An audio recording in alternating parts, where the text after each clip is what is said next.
Officer James Richardson stood tall and proud outside the gates of Buckingham Palace. The morning sun shone on his red uniform and black hat. He had been a royal guard for 12 years. Every day he watched over the palace and kept the Queen safe. People came from all over the world to see him and take pictures. It was a busy Tuesday morning in London. Tourists walked around with cameras and maps. Children pointed at the guards and smiled.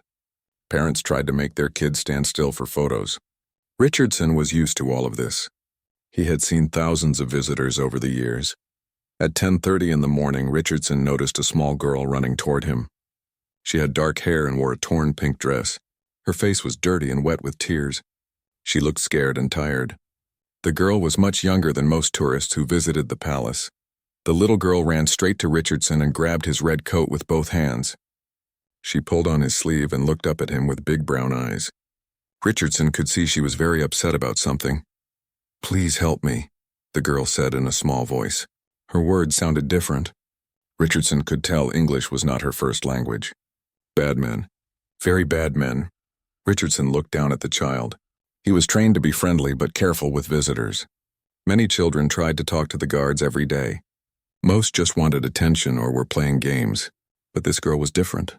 She was not smiling or laughing like other children. "What is your name?" Richardson asked in a gentle voice. He bent down a little so he could hear her better. "Emma," the girl said. "Emma Martinez. I am 8 years old." Her voice shook as she spoke. "Please, you must help. Bad men have my friend." Other guards nearby looked over at Richardson and the girl. Some of them shook their heads. They thought the child was just making up stories or was lost from her parents. One guard named Peters walked over. "Richardson, just send her to the tourist information desk," Peters said. "Her parents are probably looking for her. We cannot waste time with every lost child." But Richardson did not listen to Peters. He looked into Emma's eyes and saw real fear. This was not a game or a joke. Something terrible had happened to this little girl. "Where are the bad men?" Richardson asked Emma softly. Emma turned and pointed toward the street near the palace. "White van," she said. "They have Sophia. She is my friend. They took us both, but I got away." Richardson felt his heart beat faster. The girl was talking about kidnapping. This was very serious. He looked where Emma was pointing and saw many cars and vans parked along the street. "Which van, Emma?" Richardson asked. "Can you show me?" Emma nodded quickly. Yes, I show you. But we must hurry. They said they will drive far away soon. Sophia is still inside." Richardson stood up and looked around. He saw Peters and 2 other guards watching him. They did not look worried. They thought Richardson was wasting time with a confused child. Emma pulled on Richardson's coat again. "Please believe me," she said. Tears ran down her dirty face. "I am not lying. They are very bad men. They hurt children." In Emma's small hand, Richardson noticed she was holding something. It was a piece of torn fabric. The fabric was yellow and looked like it came from a shirt or jacket. "What is that?" Richardson asked, pointing to the fabric. "From Sophia's jacket," Emma said. "It got stuck when I tried to help her escape too. But only I got out. She started crying harder. I promised her I would get help." "Please help Sophia." Richardson felt a cold feeling in his stomach. Everything about Emma seemed real. Her fear, her tears, the way she spoke about her friend. She was not making up stories. Something very bad had really happened. "Okay, Emma," Richardson said. "I will help you. But you must stay close to me and do exactly what I say." Emma's face showed hope for the first time. "You believe me?" she asked. "Yes, I believe you," Richardson said. He took out his radio to call for backup. "Show me the van, but we will be very careful." Emma wiped her tears with her small hand. "Thank you," she whispered. "Thank you for listening to me." Richardson spoke into his radio. "This is Richardson at the main gate. I need backup for a possible emergency involving children. Send 2 units to my location." The voice on the radio crackled back. "Richardson, what type of emergency?" "Possible kidnapping situation," Richardson said. "I have a witness who says her friend is being held in a vehicle nearby." There was silence on the radio for a moment. Then the voice came back. "Are you sure about this, Richardson? We cannot send units for every story a child tells." Richardson looked down at Emma. She was holding the piece of yellow fabric tight in her hand. Her eyes were still full of tears, but now she also looked hopeful. "Yes, I am sure," Richardson said into the radio. Send the backup now. Emma took Richardson's big hand in her small one. The van is over there, she said, pointing down the street. It has dark windows. The men inside are very scary. Richardson squeezed Emma's hand gently. You're very brave, Emma, he said. You did the right thing by coming to me. Now we will find your friend Sophia. As they walked toward the street, Richardson felt worried. He hoped Emma was telling the truth. But even if she was confused or scared about something else, he knew he had to check. A child's life might be in danger. Emma walked close beside Richardson. She looked around nervously as they moved away from the palace gates. There, she said suddenly, stopping and pointing. That white van. That is the one. Richardson looked where Emma pointed. He saw a plain white van parked between two cars. The windows were very dark and he could not see inside. The van looked normal, but something about it made Richardson feel uneasy. Are you sure that is the van? Richardson asked Emma. Emma nodded quickly. Yes, I am sure. I remember everything about it. That is where they have Sophia. Richardson spoke into his radio again. Backup units, I am approaching a white van on the east side of the Palace Street. License number. He looked at the van's license plate and read the numbers into his radio. We are 2 minutes away, the voice on the radio said. Richardson looked down at Emma. You must stay back while I check the van, he told her. Go stand by that fence and wait for me. Emma looked scared again. What if the bad men see you? She asked.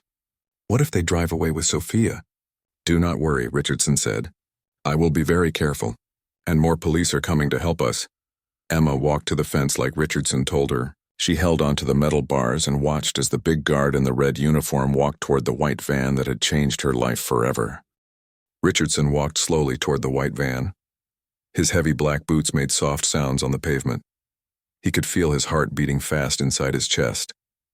Every step brought him closer to what might be a very dangerous situation. The van looked ordinary from far away. It was the kind of vehicle that many people used for work or moving things.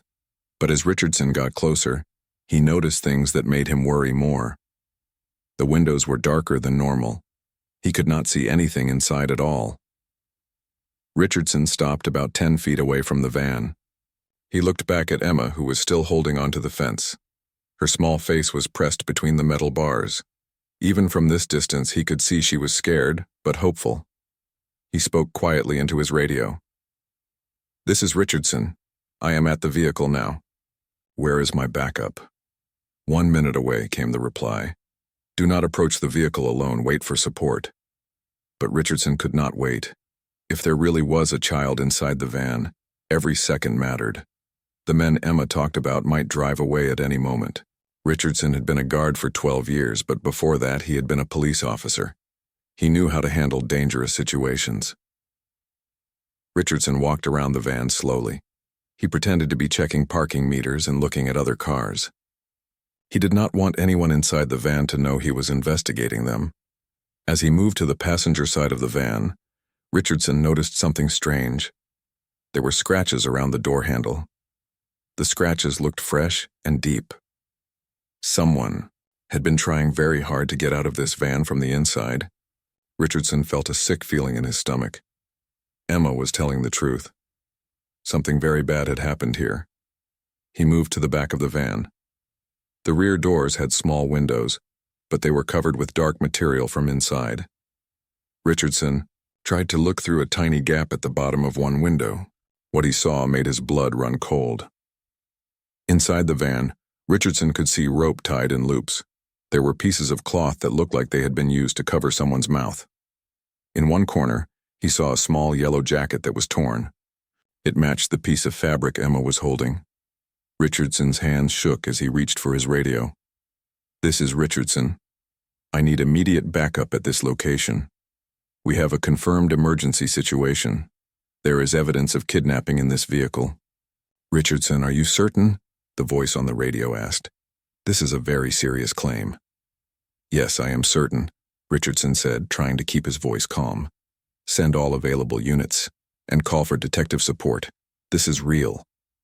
Richardson heard car doors slamming nearby. 2 police officers were running toward him. Behind them, he could see more police cars arriving with flashing lights. Officer Sarah Chen was the first to reach Richardson. What do we have? She asked. A little girl named Emma reported that her friend Sophia was kidnapped and put in this van. Richardson explained quickly. I can see evidence inside that supports her story. Officer Chen looked through the same gap in the window that Richardson had used. Her face became very serious. We need to get this van open right now, she said. The second officer, Detective Mills, was older and more experienced. He walked around the van just like Richardson had done. Has anyone seen the suspects? He asked. Richardson looked around the busy street. I do not know what they look like yet. Emma can describe them, but I wanted to secure the vehicle first. Detective Mills nodded. Good thinking. Chen, call for a locksmith and the crime scene team. We need to get inside this van safely without destroying any evidence. Richardson looked back at Emma. She was still at the fence, but now several people had gathered around her. Some tourists were taking pictures thinking something exciting was happening. Richardson worried that all the attention might scare Emma or make the situation worse. I need to go back to Emma, Richardson told the detectives. She is our only witness, and she might be able to tell us more about the suspects. Go, Detective Mills said, but bring her over here. We need to hear everything she knows. Richardson walked back to Emma. The little girl ran to him as soon as she saw him coming. Did you find Sophia? Emma asked, grabbing Richardson's hand. Is she okay? Richardson knelt down so he was at Emma's eye level. We found the van you told us about. There are signs that someone was kept inside it, but Sophia is not there now. Emma's face filled with fear again. Where is she? Did the bad men take her somewhere else? We do not know yet, Richardson said gently, but now we need your help. The police officers over there need to ask you some questions. Can you be very brave and tell them everything you remember? Emma nodded. I will tell them everything. I want to help Sophia. Richardson took Emma's hand and walked with her toward the van. More police cars had arrived. Officers were putting yellow tape around the area to keep people away. The street was starting to look like a crime scene. Detective Mills smiled at Emma when Richardson brought her over. Hello, Emma. My name is Detective Mills. Officer Richardson told me you are very brave. Can you help us find your friend? Emma looked up at the detective. Yes, sir. I remember everything about the bad men. Good, Detective Mills said. First, can you tell me what the men looked like? Emma closed her eyes for a moment like she was trying to remember exactly. One man was tall and thin. He had a big scar on his face right here. She pointed to her left cheek. The scar went from his eye to his mouth. Detective Mills wrote this down in a small notebook. What about the other man? He was shorter and had a big belly, Emma said. He talked funny, not like people from here. His voice was different. Different how? Officer Chen asked. Emma thought for a moment. Like people in movies who come from far-away places. Not American or British. Richardson felt proud of Emma. She was being very clear and helpful even though she was scared. What happened when they took you and Sophia? Detective Mills asked gently. Emma's eyes filled with tears again. We were playing in the park near here. Sophia's grandmother brought us to see the palace. The men came and said they had candy for us. They said they would show us where real princesses keep their horses. Did you go with them? Officer Chen asked. Emma nodded sadly. Sophia wanted to see the horses. I said no, but the men grabbed us both. They put us in the van very fast. No one in the park saw what happened. Richardson felt angry. These men had tricked two innocent children with lies about horses and candy. It was exactly the kind of thing parents warn their children about. How did you escape? Detective Mills asked. The van stopped at a red light, Emma said. The men were arguing about something. The back door was not closed all the way. I pushed it open and jumped out. I tried to help Sophia come to, but the tall man grabbed her arm. I could only get this piece of her jacket. Emma held up the yellow fabric again. You did the right thing, Richardson told Emma. You were very smart to escape and come find help. Emma looked up at Richardson with big, grateful eyes. I ran and ran until I saw you. I knew guards help people. My mama always told me to find a police officer or guard if I was in trouble. Detective Mills closed his notebook. Emma, you have been very helpful. Now we need to find Sophia before the men take her too far away. How will you find them? Emma asked. We have ways to track the van, Officer Chen explained, and we have cameras around the city that might have seen where they went. Richardson's radio crackled with news. All units, we have a report of a white van matching the description heading north on the A40. 2 male suspects visible in front seats. Detective Mills grabbed his radio. This is Mills. Do not approach the vehicle. Follow at a distance and report location. We believe they have a kidnapped child inside. Emma heard this and started crying. They are taking Sophia far away, she said. We have to save her. Richardson put his hand on Emma's shoulder. We will save her, he promised. Because of you, we know what to look for. Sophia is going to be okay. As police cars raced away with sirens blaring, Richardson stayed with Emma. He knew the real work was just beginning, but thanks to one brave little girl, they had a chance to save Sophia and catch the men who had hurt them both. Richardson watched as the locksmith worked on the back doors of the white van. The man used special tools to open the locks without damaging them. Detective Mills wanted to preserve any fingerprints or other evidence the kidnappers might have left behind. Emma stood close to Richardson, holding his hand tightly. She did not want to look at the van, but she could not look away either. This was the place where she had been trapped with Sophia just a few hours ago. Almost got it, the locksmith said.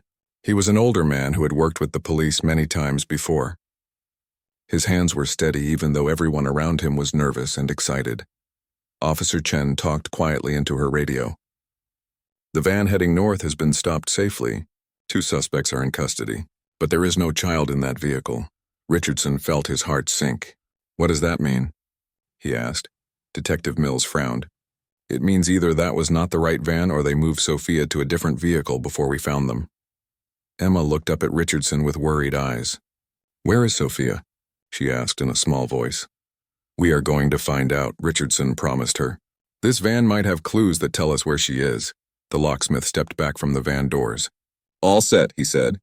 The locks are open, but I have not opened the doors yet. You said you wanted to do that yourselves. Detective Mills put on plastic gloves to protect any evidence.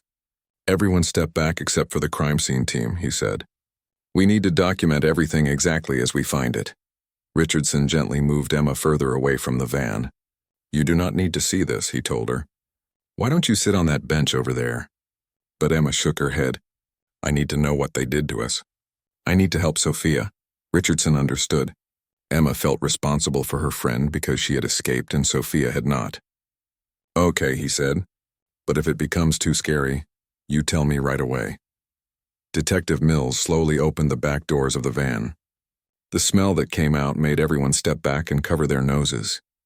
It was a mix of chemicals and fear and something else that Richardson could not identify.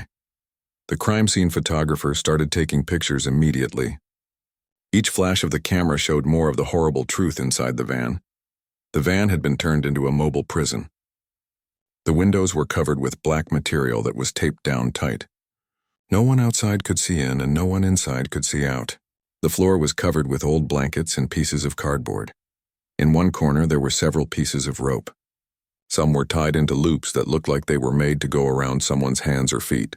There were also strips of cloth that had been used as gags to keep children quiet.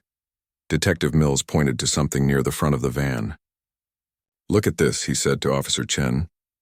On a small shelf there was a bag filled with different medicines.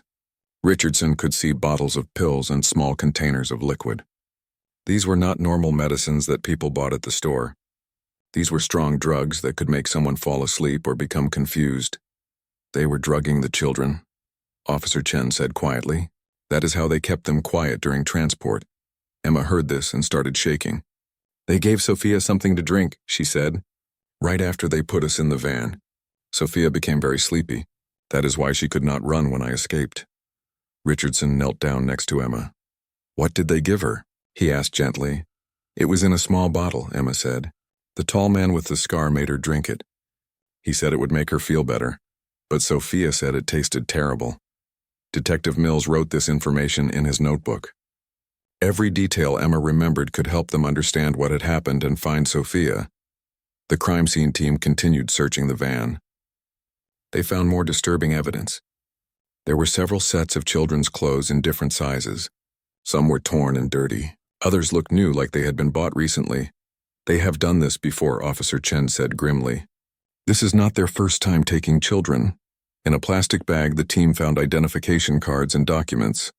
Some had pictures of children on them. The names and information looked fake, but the pictures were real.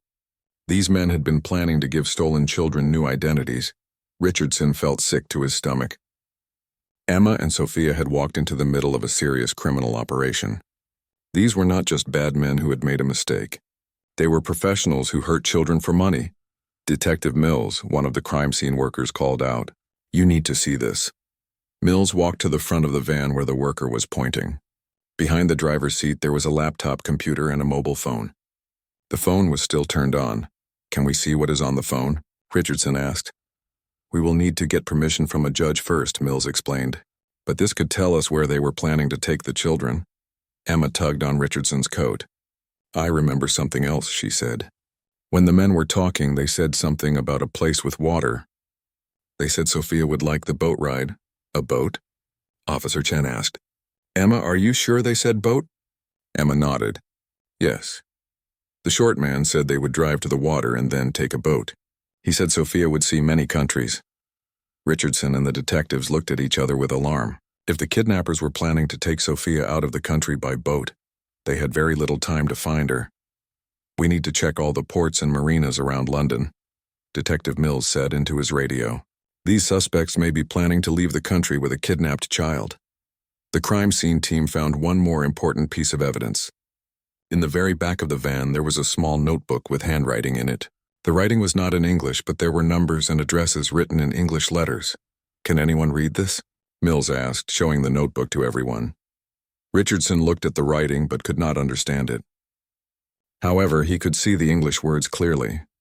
There were 3 addresses in London and one address that said Dover Port, Pier 7. "Dover is where the ferries go to France," Officer Chen said.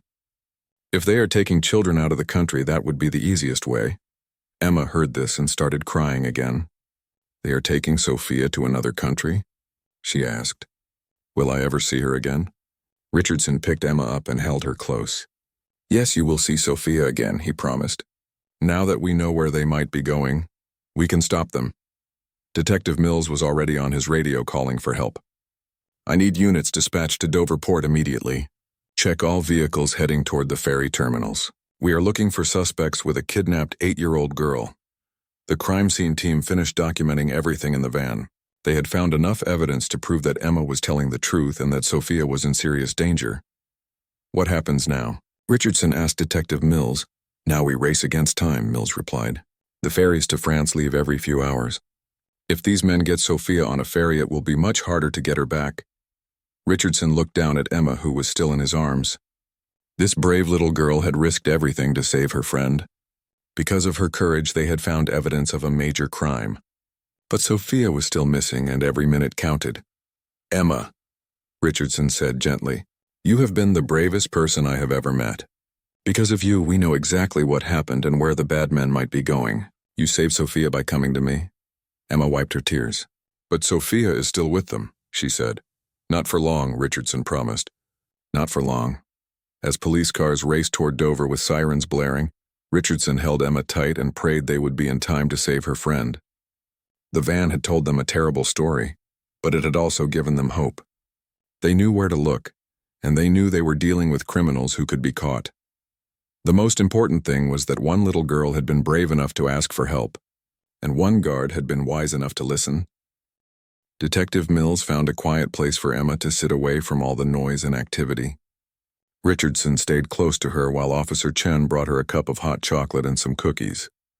Emma was still shaking, but she seemed calmer now that the adults were taking her seriously. "Emma," Detective Mills said gently, "I know this is very hard for you, but I need you to tell me everything you remember about today. Every small detail might help us find Sophia faster." Emma nodded and took a small sip of her hot chocolate. The warm drink seemed to help her feel a little better. Richardson sat beside her on the bench and she leaned against his strong arm. "Sophia and I were so excited this morning," Emma began. "Her grandmother brought us to London to see Buckingham Palace. We have never been to London before. We live in a small town far away from here. What is the name of your town? Officer Chen asked kindly. Millbrook, Emma said. It is about 2 hours from here by car. Sophia's grandmother drives very slowly, so it took us a long time to get to London. Detective Mills wrote this down. He would need to contact the local police in Millbrook to let Emma's family know what had happened. Tell me about this morning, Mills said. What happened before the men took you? Emma closed her eyes and tried to remember everything exactly. Sophia's grandmother parked the car near a big park. She said we could play for a little while before we went to see the palace. There were many other children playing there. Do you remember the name of the park? Richardson asked. St. James Park, Emma said. There were ducks in the water and people feeding them. Sophia wanted to feed the ducks too, but her grandmother said we did not have any bread. Emma paused and wiped her nose with a tissue that Officer Chen gave her. That is when the men came over to us. At first they seemed nice and friendly. What did they look like again? Detective Mills asked. Take your time and think carefully. Emma thought for a moment. The tall man with the scar was wearing a blue jacket and dark pants. His hair was black and messy. The scar on his face was very big and red. It looked like someone had hurt him badly a long time ago. What about his eyes? Officer Chen asked. What color were they? Dark brown, almost black, Emma said. And he had a gold tooth in the front of his mouth. When he smiled, I could see it shining. Richardson felt impressed by how much Emma remembered. Most adults would not notice so many details, especially when they were scared. The shorter man was very different. Emma continued. He had light brown hair and was losing hair on top of his head. He wore glasses with thick lenses. His clothes looked expensive, like he had a lot of money. You said he talked differently, Detective Mills said. Can you remember anything specific about how he sounded? Emma tilted her head and thought. He said words like my teacher from school who came from Russia. She talks English very well, but some sounds are different. This man sounded like that. Officer Chen made a note about the possible Russian accent. This information could help them identify the suspects. Now tell me exactly what happened when they approached you, Detective Mills said. Emma's voice became quieter and more scared. Sophia and I were sitting on a bench eating the sandwiches her grandmother made for us. The tall man came over first. He was smiling and seemed very friendly. What did he say to you? He said, "Hello, little princesses. Are you here to see the queen?" We said yes, and he seemed very excited. He said he knew a special secret about the palace. Emma took another sip of her hot chocolate. Her hands were still shaking a little. Then the shorter man came over. He was carrying a big bag of candy. He showed it to us and said we could have some if we wanted. Did you take any candy? Richardson asked. No, Emma said. My mama always taught me never to take candy from strangers. But Sophia was curious. She asked what kind of candy it was. What did the men say then? The tall man said they had the best candy in all of London. But he said the really special candy was in their van. He said they also had pictures of real princess horses that lived behind the palace. Emma's eyes filled with tears again. Sophia loves horses more than anything in the world. She has pictures of horses all over her bedroom. When the man said he had pictures of real princess horses, Sophia got very excited. Detective Mills leaned forward. What happened next? The men said the van was parked very close to the park. They said we could see the pictures and get the special candy. And then they would bring us right back to the park before Sophia's grandmother even knew we were gone. Richardson felt angry at how clever and cruel these men had been. They had found exactly the right way to trick two innocent children. Sophia wanted to go, Emma continued. She kept talking about the princess horses. I told her we should ask her grandmother first, but the short man said it would only take 2 minutes. Did anyone else in the park see what was happening?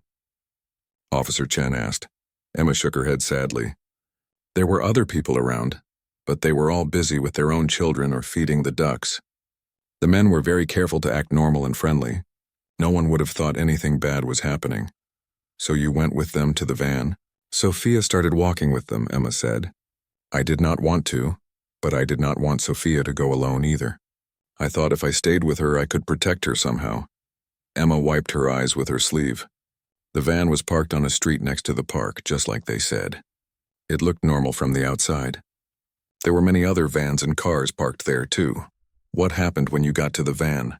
The tall man opened the back doors, Emma said, her voice becoming very quiet. Inside it was dark and smelled bad. There were blankets on the floor and it looked dirty. I told Sophia we should go back to the park. But the men did not let you leave. Emma shook her head. The short man got behind us so we could not run back to the park. The tall man said the pictures and candy were inside the van. He said we just needed to climb in for a minute. Did Sophia get in the van first? Yes, Emma said, starting to cry again. She climbed in to look for the horse pictures, but as soon as she was inside, the tall man pushed me in too and slammed the door shut. Richardson put his arm around Emma to comfort her. You are being very brave by telling us this story, he said. Emma leaned against Richardson and continued. It was very dark inside the van. Sophia was scared and started crying. She wanted to get out, but the doors would not open from inside. The men had locked us in. What did the men do then? They got in the front of the van and started driving, Emma said. Sophia was crying and asking why they had locked us in. The tall man turned around and told us to be quiet or we would be in big trouble. Detective Mills wrote down every word Emma said. Her story matched perfectly with the evidence they had found in the van. That is when they gave Sophia the drink. Emma continued. The tall man climbed back to where we were and had a small bottle of liquid. He said Sophia needed to drink it to feel better. Did Sophia want to drink it? No, Emma said firmly. Sophia said she did not feel sick and did not need medicine. But the man grabbed her and forced her to drink it. Sophia said it tasted terrible and made her tongue feel funny. What happened to Sophia after she drank it?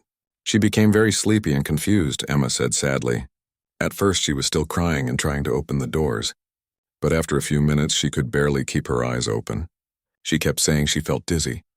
Officer Chen made notes about the drugs the kidnappers had used. This information would help doctors treat Sophia when they found her. How long were you in the van before you escaped? Detective Mills asked. Emma thought carefully. It felt like a very long time, but maybe it was only 20 or 30 minutes. The van stopped and started many times because of traffic lights and cars. What made you decide to try to escape? The men were arguing in the front seat, Emma explained. They were talking loud and seemed angry about something. The short man kept looking at his watch and saying they were late. Late for what? I do not know, Emma said. But they kept talking about someone who was waiting for them. The tall man said the person would be very angry if they did not arrive on time. Emma paused and took a deep breath. The van stopped at a red light and the men were arguing so loudly that they were not paying attention to us. I noticed that the back door was not closed all the way. There was a small gap. So you pushed the door open? Emma nodded. I pushed as hard as I could. The door opened wide enough for me to squeeze out. I tried to help Sophia come with me, but she was too sleepy from the medicine they gave her. I grabbed her arm and tried to pull her, but the tall man heard the door open. What happened then? The tall man turned around and saw me trying to escape with Sophia. He reached back and grabbed Sophia's other arm. We were both pulling on her, but he was much stronger than me. Emma started crying harder. Sophia's jacket tore and I fell out of the van with just this piece in my hand. Emma held up the yellow fabric again. The light turned green and the van drove away very fast. Sophia was looking out the back window at me. She was crying and reaching for me, but I could not save her. Richardson felt his heart break for this brave little girl. She had tried so hard to save her friend, and now she felt guilty that she had not been able to do it. Emma, he said firmly, you did exactly the right thing. Detective Mills closed his notebook and stood up quickly. Emma's story had given them exactly the information they needed, but now every second counted. If the kidnappers were really planning to take Sophia out of the country, the police had very little time to stop them. Richardson, I need you to stay with Emma, Detective Mills said. Chen and I are going to coordinate the search from the command center. We will have news soon. Richardson nodded. He understood that Emma needed someone she trusted to stay with her. The little girl had been through enough scary experiences for one day. Officer Chen was already talking rapidly into her radio. All units, we have a confirmed kidnapping in progress. Suspects are a tall male with facial scarring and a shorter male with a possible Russian accent. They are transporting an 8-year-old girl named Sofia Martinez. Martinez? Detective Mills asked, looking at Emma. Is Sophia your sister? Emma shook her head. No, but our families are very close friends. Sophia's grandmother is like my grandmother too. Our mothers grew up together in the same town. This information was important because it meant Sophia's family would be just as worried as Emma's family. Detective Mills made a note to contact both families as soon as possible. Meanwhile, across London, police cars were racing toward Dover Port with their sirens wailing. The journey from central London to Dover normally took about 2 hours, but the police drivers were using every shortcut and emergency route they knew. Detective Inspector Sarah Walsh was leading the operation from Dover. She had been a police officer for 20 years and had worked on many kidnapping cases, but cases involving children always made her feel especially determined to succeed. Set up roadblocks on all routes leading to the ferry terminals, Walsh commanded her team. Check every vehicle that matches the description, and get me a list of all ferries departing for France in the next 4 hours. At the same time, technical specialists were working on the laptop and phone found in the kidnapper's van. They had received emergency permission from a judge to examine the devices immediately. Detective Mills, the tech specialist, called out, "You need to see what we found on this phone." Mills hurried over to where the specialist was working. On the phone screen there were several text messages in English and what looked like Russian. "Can you translate the Russian messages?" Mills asked. "I am working on it," the specialist said. "But the English messages are very clear. Look at this one from 3 hours ago." Mills read the message on the screen. "Package will arrive at Pier 7 by 4 p.m. Boat leaves at 5 p.m. sharp. Payment ready as agreed." Mills looked at his watch. It was already 2:30 p.m. If this message was about Sophia, they had less than 90 minutes to find her before the kidnappers put her on a boat. "What about this laptop?" Mills asked. The specialist opened the laptop and showed Mills what was on the screen. "This is even worse," he said grimly. "This computer has information about dozens of children. Names, ages, photographs. This is not just a simple kidnapping." Mills felt sick as he looked at the computer screen. There were files with pictures of children from many different countries. Some files had notes about where the children lived and when they would be traveling with their families. "These men have been planning kidnappings for a long time," the specialist explained. "They target children who are visiting London with their families. Tourists who do not know the city well." "How many children are we talking about?" Mills asked. The specialist counted the files quickly. "At least 30 different children over the past 6 months, all between the ages of 6 and 12. Mills grabbed his radio immediately. "This is Detective Mills with urgent information. We are dealing with a major child trafficking operation, not just a single kidnapping. There may be many more victims." Back at Buckingham Palace, Richardson was trying to keep Emma calm while they waited for news. But Emma could sense how serious the situation was from the way all the police officers were rushing around. "Are there other children like Sophia?" Emma asked Richardson quietly. Richardson did not want to lie to Emma, but he also did not want to scare her even more. "The police are investigating that," he said carefully. "Right now we are focused on finding Sophia." Emma was quiet for a moment. Then she said something that surprised Richardson. "I want to help more," she said. "What else can I do to help find Sophia?" "You have already helped more than you know," Richardson told her. "Because of your bravery, the police know exactly what to look for." But Emma shook her head. "There must be something else I can remember. Something that will help them find Sophia faster." Richardson thought about this. Emma had already given the police a detailed description of the kidnappers and their plans. But maybe there was something else. "Emma," Richardson said, "when you were in the van, did you hear the men say any names? Did they call each other by name?" Emma closed her eyes and tried to remember. "The short man called the tall man Victor," she said suddenly. "I remember that now. And the tall man called the short man something that sounded like Alexei or Alex?" Richardson immediately called Detective Mills on his radio. "Mills, Emma just remembered something important. The kidnappers called each other Victor and Alex or Alexei." "Excellent," Mills replied through the radio. "We are running those names through our database now." Within minutes, the police database had found matches. Viktor Petrov was a known criminal with a long history of smuggling and human trafficking. Alexei Volkov was his frequent partner. Both men were originally from Russia but had been living in London for several years. "We have identified the suspects," Detective Mills announced to all the police teams. "Viktor Petrov and Alexei Volkov, sending photos to all units now." The photos were sent electronically to every police car and officer involved in the search. Now they knew exactly who they were looking for. At Dover Port, Detective Inspector Walsh received the photos and immediately recognized Viktor Petrov. "I have seen this man before," she told her team. "He was questioned last year in connection with a smuggling case, but we could not prove anything." "Well, now we can," one of her officers said. With the evidence from the van and Emma's testimony, We have enough to arrest both of them.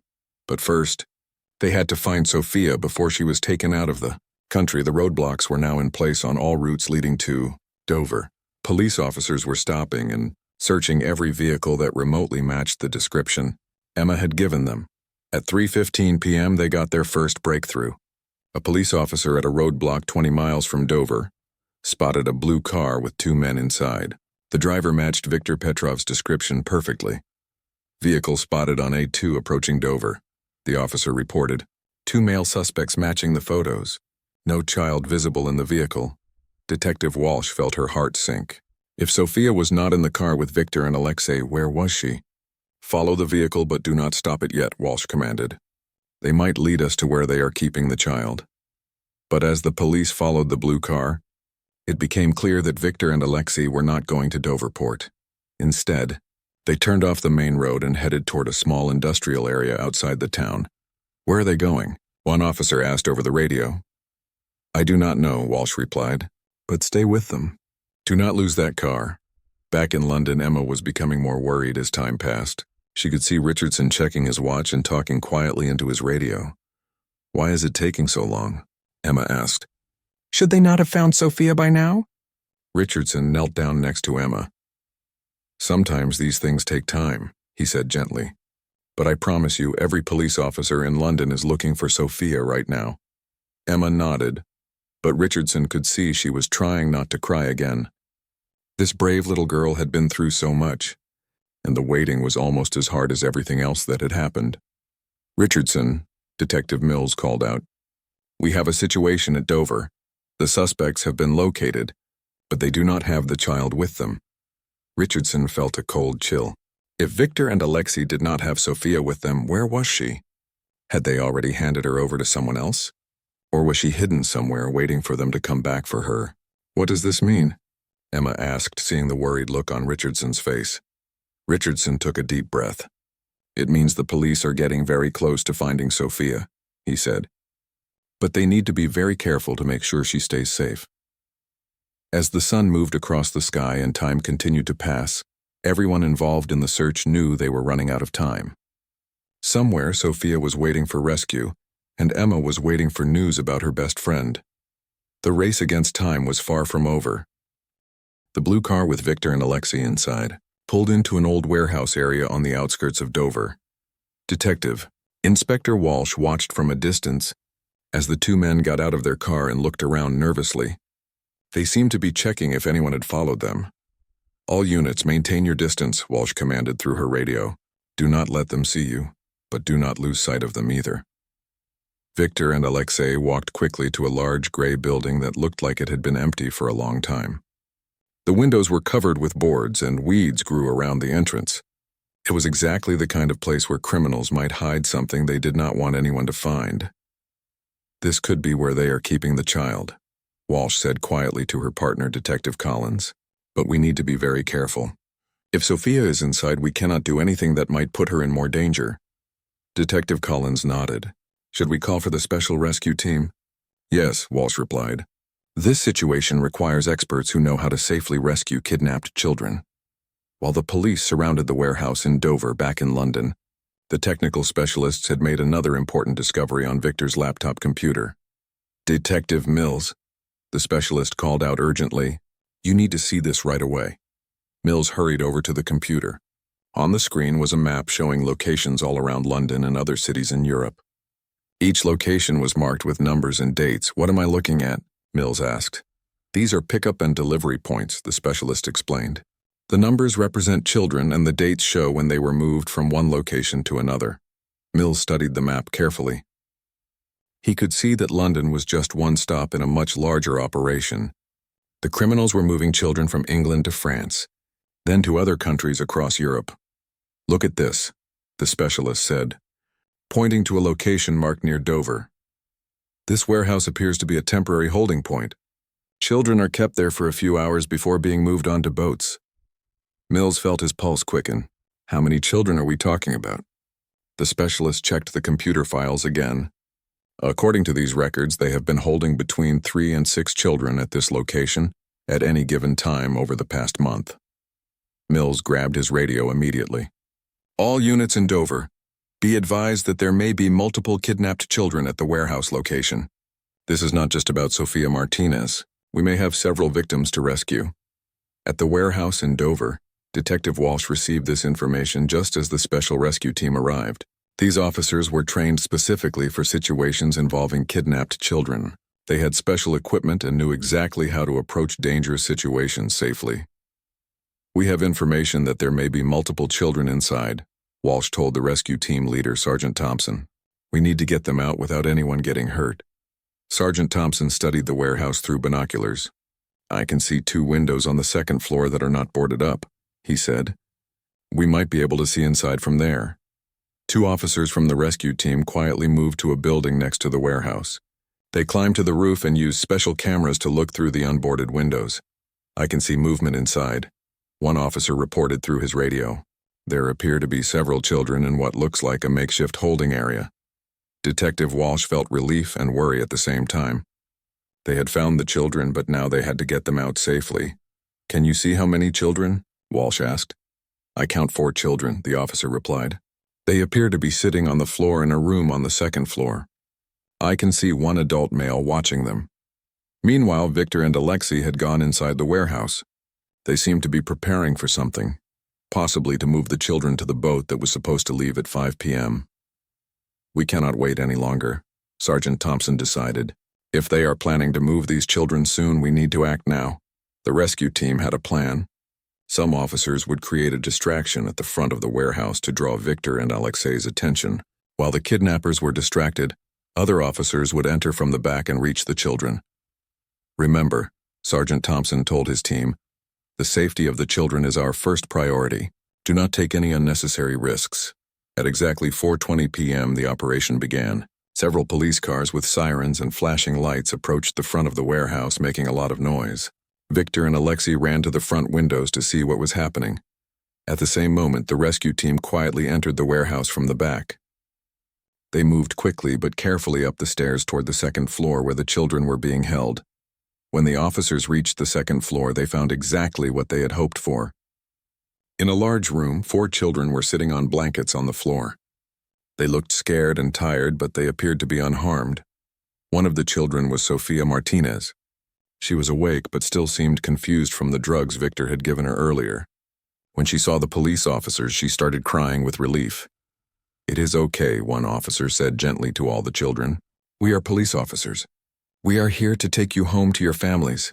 Sophia looked up at the officer with tears in her eyes. Are you here because of Emma? She asked weakly. Did Emma send you to find me?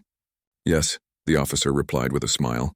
Emma is safe and she told us exactly where to find you. You have a very brave friend.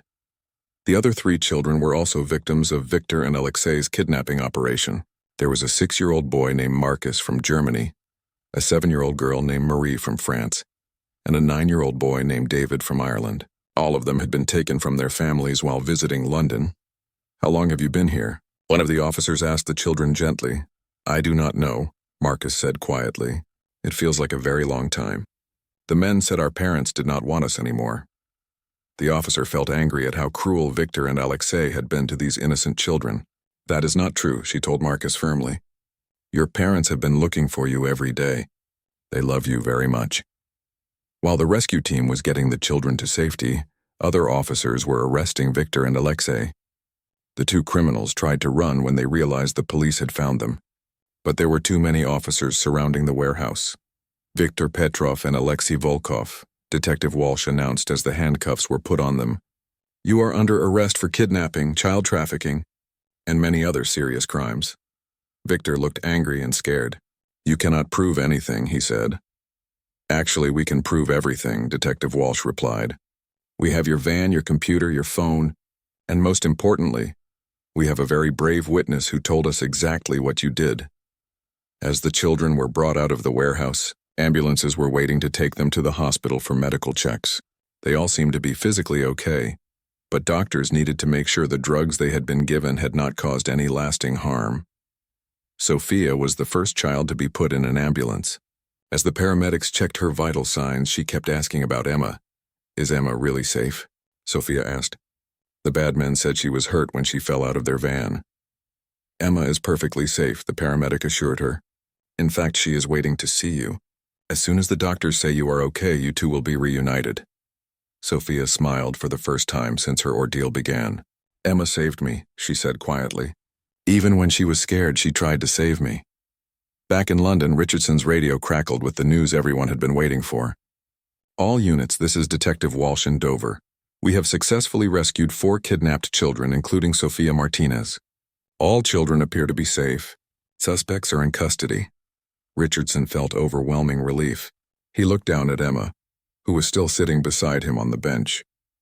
Emma, he said with a huge smile, they found Sophia. She is safe. Emma jumped up from the bench so quickly that she almost spilled her hot chocolate. Really? Sophia is okay? She is not hurt? She is safe and she is asking about you, Richardson said. The police are bringing her to London to see you right now. Emma started crying, but these were happy tears. I knew it, she said through her sobs. I knew Sophia was strong enough to survive until help came. Detective Mills walked over to Emma and Richardson. Emma, he said, because of your courage today, we did not just save Sophia. We saved 3 other children too, and we stopped Victor and Alexei from hurting any more children.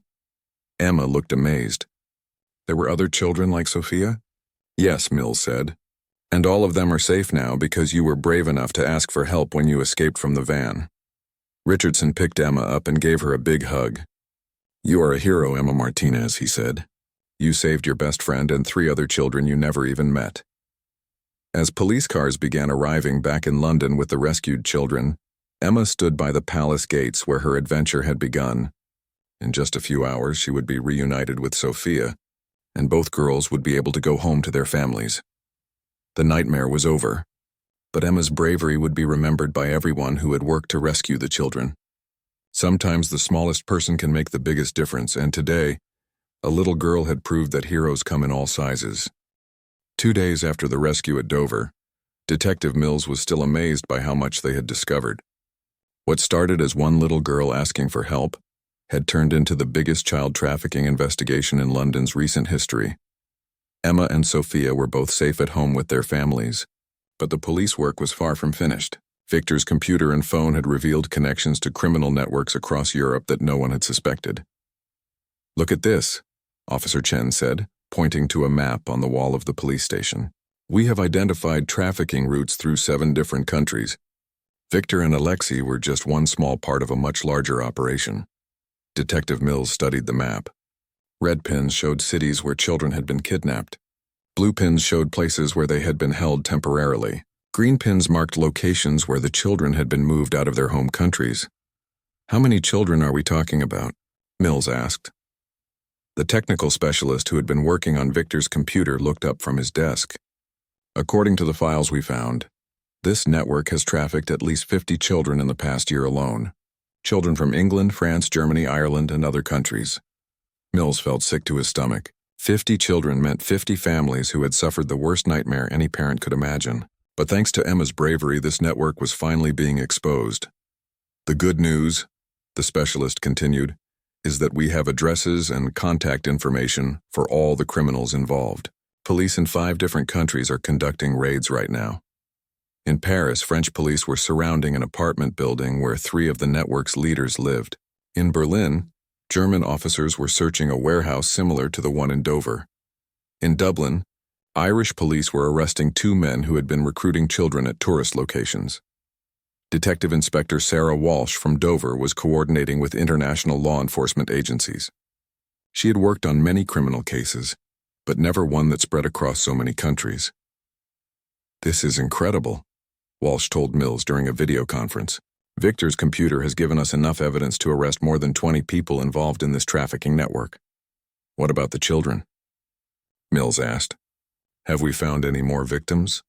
Walsh nodded grimly. We have rescued 8 more children so far today. They were being held in locations across Europe. All of them are safe now and being reunited with their families. The investigation revealed exactly how the trafficking network operated. Criminal teams in each country would target tourist families, especially those with young children visiting famous landmarks. London, Paris, Rome, and other major cities were favorite hunting grounds. The criminals used the same techniques that Victor and Alexei had used on Emma and Sophia. They approached children in parks and tourist areas, offering candy or promising to show them special attractions.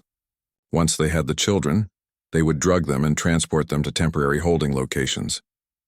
From these holding locations, the children would be moved quickly to other countries using fake identification documents.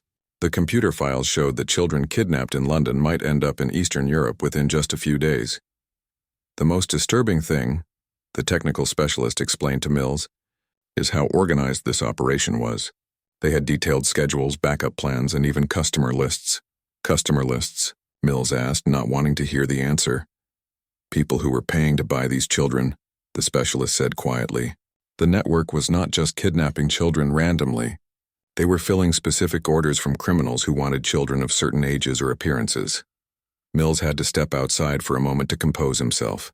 The idea that people were buying and selling children like objects made him feel physically ill.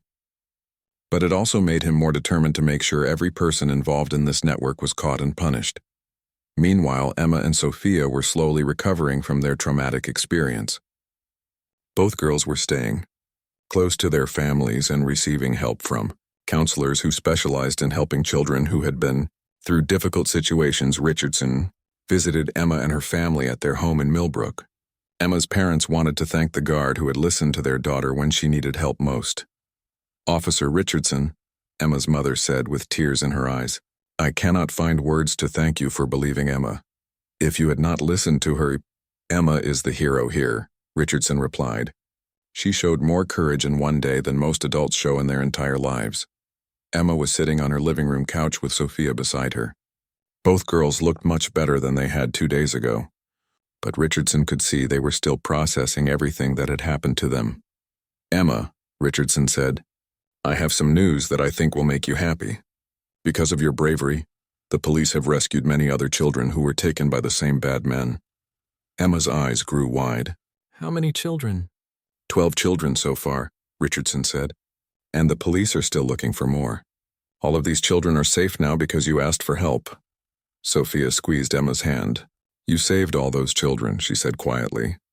"You are like a superhero," Emma blushed. "I was just trying to save Sophia," she said. "I did not know about the other children."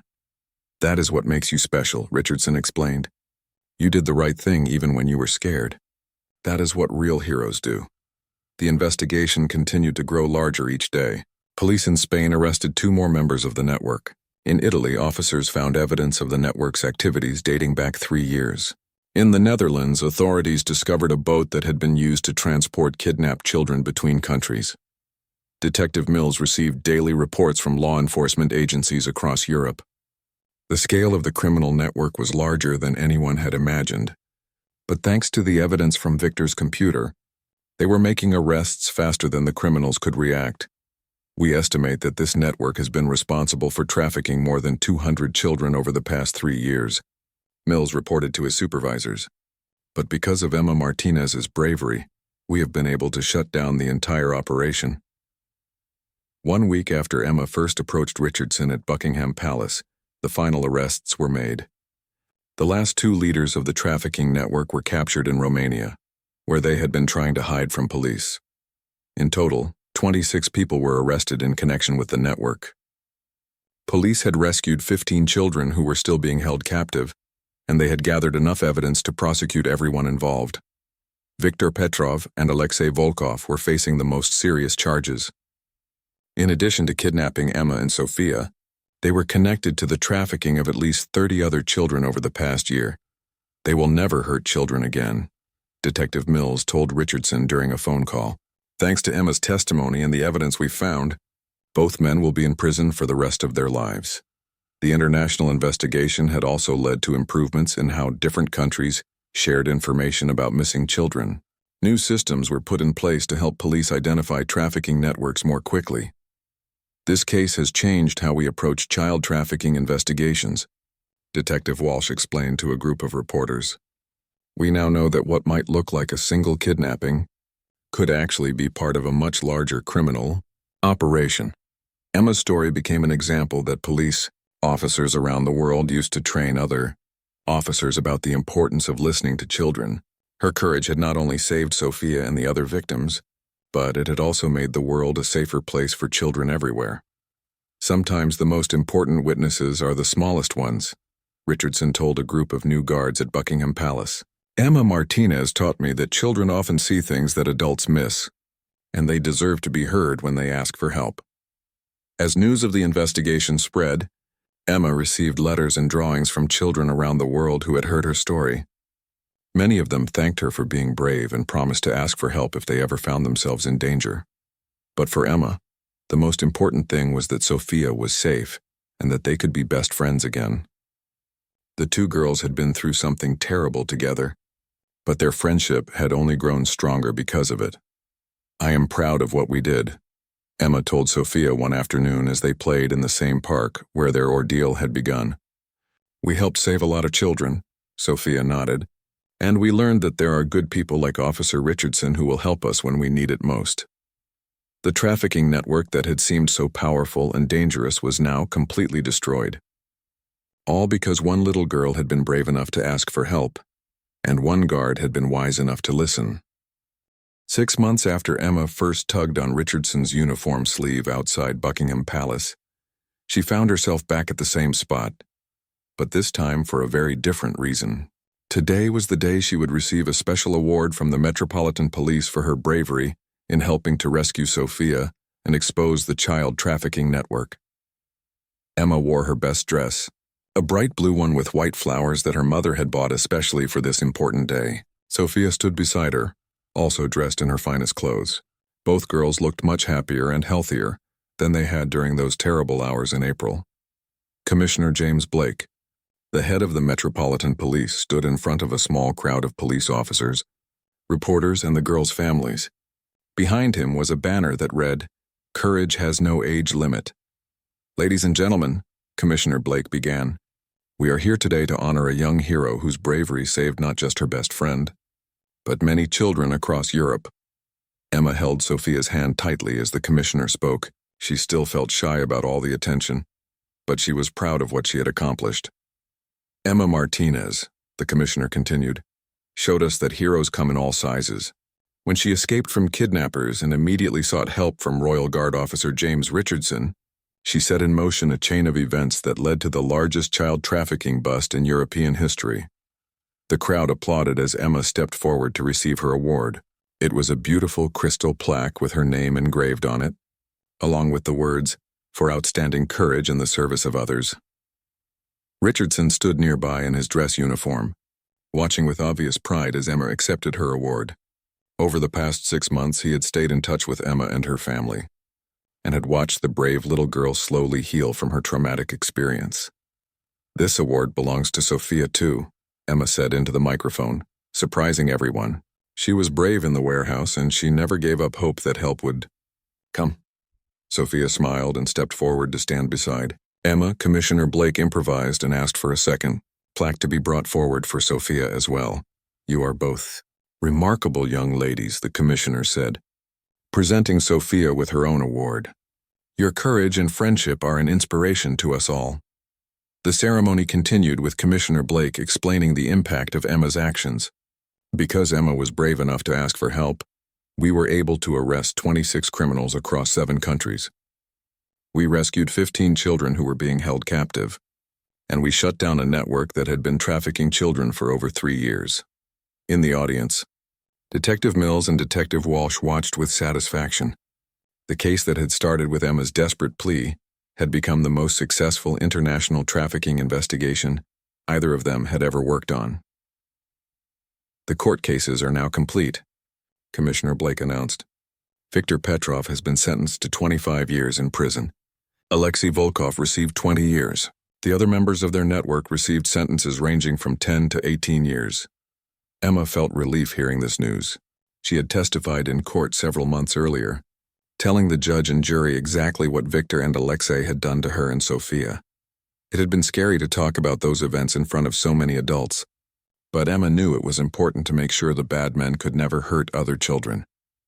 The legal proceedings had revealed even more details about the trafficking network's activities. Prosecutors proved that Viktor and Alexei had been directly involved in kidnapping 12 children over the past year. including Emma, Sophia, Marcus, Marie, and David. The other children who had been rescued were also recovering well.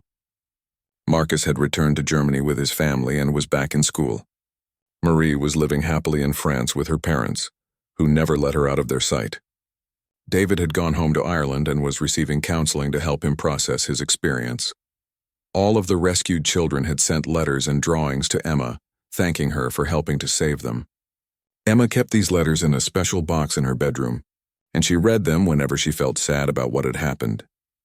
The investigation also led to important changes in how police across Europe work together, Commissioner Blake explained to the crowd. We now have better systems for sharing information about missing children and identifying trafficking networks. New protocols had been established at tourist locations throughout London and other major cities. Police officers and security guards received special training on how to recognize potential trafficking situations and how to respond when children ask for help. Richardson had been promoted to Senior Royal Guard and was now responsible for training other guards about child safety. He used Emma's story as an example of why it was so important to listen carefully when children seemed worried or scared. Officer Richardson, Commissioner Blake said, turning to face the guard, also deserves recognition for his quick thinking and decision to take Emma seriously. His actions that day showed excellent judgment and professional instincts. Richardson stepped forward to receive his own commendation, a medal for distinguished service. I was just doing my job, he said modestly. Emma was the brave one. But you chose to listen when others might have dismissed a frightened child, Commissioner Blake replied. That choice made all the difference. After the official ceremony ended, Emma and her family were invited to tour the police station where Detective Mills worked. Emma was excited to see the computer room where specialists had analyzed Victor's laptop and phone. This is where we discovered how big the criminal network really was, Detective Mills explained to Emma as they looked at the computers and maps on the walls. Emma studied the map that showed all the locations where children had been rescued. So many children, she said quietly. All safe now because of you, Mills reminded her. The tour continued to the evidence room, where some of Victor and Alexei's belongings were still stored as part of the criminal case records. Emma saw the white van from a distance and she shivered slightly at the memory. You never have to see that van again, Richardson said gently, noticing Emma's reaction. It cannot hurt anyone anymore. Later that afternoon, Emma and Sophia returned to St. James Park, where their ordeal had begun 6 months earlier. This time, they were accompanied by their families and several police officers, including Richardson and Detective Mills. The park looked exactly the same as it had that terrible day, but everything felt different now. Children were playing happily while their parents watched nearby. Ducks swam peacefully in the pond, and tourists took pictures of Buckingham Palace in the distance. It looks so normal, Sophia said, watching other children play on the same playground where she and Emma had been approached by Victor and Alexei. That is because it is normal, Emma replied. The bad men are gone and this is a safe place again. Emma's mother had brought bread for feeding the ducks, something Sophia had wanted to do on that original visit to London. The two girls stood by the water's edge, throwing pieces of bread to the eager ducks and laughing at their antics. Emma, Sophia said quietly as they watched the ducks, do you ever think about what would have happened if you had not escaped from the van? Emma thought about this question seriously. Sometimes, she admitted. But then I remember that we did escape and we did get help and everything turned out okay. I think about it too, Sophia said. But mostly I think about how lucky I am to have a friend who would never give up on me. The two girls hugged each other beside the pond, watched by their families and the police officers who had worked so hard to bring them home safely. As the sun began to set over London, Commissioner Blake made one final announcement to the gathered group. The Metropolitan Police is establishing the Emma Martinez Fund, he said. This fund will provide training and resources to help police officers better recognize and respond to child trafficking situations. Emma looked surprised. They are naming something after me? Your story will help train police officers for many years to come, Commissioner Blake explained. Every officer who learns about your case will be better prepared to help other children who might find themselves in similar situations. 6 months after their rescue, Marcus, Marie, and David had also been invited to London for the ceremony. Although they came from different countries and spoke different languages, all 4 children had formed a special bond through their shared experience. "We are like a family now," Marcus said in his careful English as the children played together in the park. "We all survived because Emma was brave." Marie nodded enthusiastically. "When I was scared in the warehouse, I remembered that Emma had escaped to get help. That gave me hope." David, who was the oldest of the rescued children at 9 years old, had appointed himself as their group's protector. "If anything like this ever happens again, we know exactly what to do," he said confidently. "We ask for help from police officers or guards, just like Emma did." As the day came to an end, Emma stood once more outside the gates of Buckingham Palace where her adventure had begun. The royal guards on duty today were different officers, but they all knew her story. They smiled and waved as she walked by with her family. "Will you keep visiting the palace?" Richardson asked Emma as they prepared to say goodbye. "Yes," Emma said with a big smile.